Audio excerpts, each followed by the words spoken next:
21 मई 2026 को एक सनसनीखेज वारदात हुई थी हमारे सागर शहर में, जिसमें कि जो एक रिपीट ऑफेंडर है मयंक साहू, उसको उसी के पुराने साथी यश सोनी और मनु सोनी और उनके अन्य साथियों के द्वारा पॉइंट ब्लैंक रेंज पे गोली मारकर हत्या कर दी गई थी। एक सनसनीखेज वारदात थी। उस वक्त हम लोगों ने 6 आरोपियों के खिलाफ FIR रजिस्टर करी थी और बाद में विवेचना में 2 आरोपी बढ़े थे, यानी टोटल 8 आरोपी थे। इसमें अभी कल परसों जब मनु सोनी की अरेस्टिंग हुई थी, तब करीब हमारे 6 आरोपी इसमें हम लोगों ने अरेस्ट कर ली।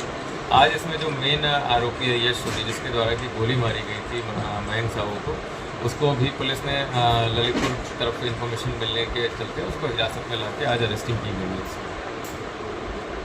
सर, अभी आपने कहा है कि जिस तरीके से कट्टरबाज हैं उनको परिवारों को या इस तरीके के ऑफेंस करने वालों को एक चेतावनी भी दी, तो क्या है?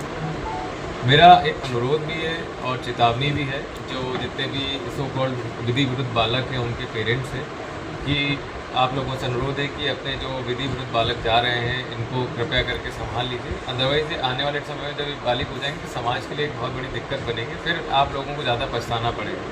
तो अभी सही समय है, अगर आप अभी इनको सही पढ़ाई लिखाई पे सही डायरेक्शन में ले आएंगे और ये जो so called short time publicity है, जिसमें कि इंस्टाग्राम, फेसबुक और इन सब पे जो पब्लिसिटी पाने के लिए कुछ गलत हरकतें कर रहे हैं, इसमें इनका ही नुकसान है, साथ साथ में आपका भी नुकसान रहेगा। तो मेरा अनुरोध है कि आप इन लोगों को समझाएं और इनको विधि विरुद्ध गतिविधियाँ करने से रोकें। सर, ये आरोपी पिछले 1 महीने से फरारी कहाँ पे काटी है और उस दौरान इनने की कुछ वारदातें की?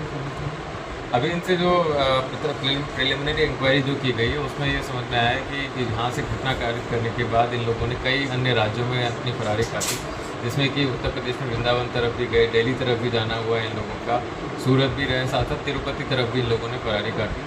क्योंकि इन लोगों के पास फरारी के दौरान जैसे पुलिस यहाँ पे वर्क कर रही थी, जो इनके सोर्सेस थे, पैसों के सोर्सेस थे, वो कट ऑफ हो गए थे। तो उन्होंने बीच में अशोकनगर तरफ भी इन्होंने लूट की घटना कारित करी थी, जिसमें कि वहाँ की पुलिस को भी अवगत करा दिया गया है, जो हमारे आरोपी हैं इसके द्वारा जो घटना की। सर, लंबे समय तक इनकी आपके से पूछता रहा, जनता को आपका क्या संदेश है कि आप विश्वास इसमें अपना रखें कि अब न होगी ऐसी आपकी तरफ से कोई ऐसी बात? मुद्दा ये है कि इतने बड़े क्रिमिनल है नहीं कि जिससे कि पूरे सागर शहर को परेशान होना पड़े, और मेरा जनता को यही एक मैसेज रहेगा कि आप सेफ हैं, आप सुरक्षित हैं, आप निडर बन के रहें। आपके सामने कोई भी गलत गतिविधि हो रही है तो कृपया करके उसको अवगत कराएं, कहीं किसी प्रकार का कोई डर नहीं है, और पुलिस निरंतर अपना काम करती रहेगी। जो भी इस तरीके के क्रिमिनल हैं उनको न्याय की जो न्यायिक प्रक्रिया है उसमें लाने का हम पूरी तरीके से प्रयास करते हैं। सर, फरारी के दौरान इन लोगों ने सोशल मीडिया पे एक धमकी भी दी थी, वो क्या मामला था? जो बीच में एक मैसेज वायरल हुआ था जिसमें कि एक व्यक्ति को जान से मारने की धमकी दी गई थी इनके नियरली सिमिलर ID से। पुलिस ने उसकी तस्दीक करी थी उसको, और एक उसमें विधि विरुद्ध बालक के द्वारा अनावश्यक रूप से माहौल जनरेट करने के लिए इनका नाम उपयोग करके वो एक धमकी प्रसारित की गई थी, जिसमें कि उसका इन लोगों से किसी प्रकार से कोई संबंध नहीं है। सर, गैंगवार की जो ID बनी हुई शहर में 5301, ऐसी ID पर क्या पुलिस कार्रवाई करेगी जो दहशत फैलाती है शहर में?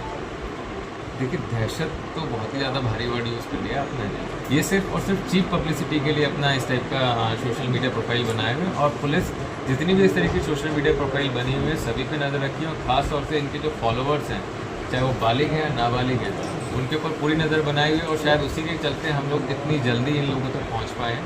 और जितने भी लड़के उसमें विधि विरुद्ध बालक हैं या फिर बालिग हैं, इन सभी के ऊपर हमारी नज़र है, और जिस भी क्षण उनके द्वारा कोई भी ऐसी गतिविधि की जाती है जो कि न्यायिक प्रणाली के विरुद्ध में है या फिर समाज की, हमारे सागर शहर की शांति को ध्वस्त करने की डायरेक्शन होगी, पुलिस तत्काल एक्शन लेगी और कठोरतम एक्शन लेगी। ठीक।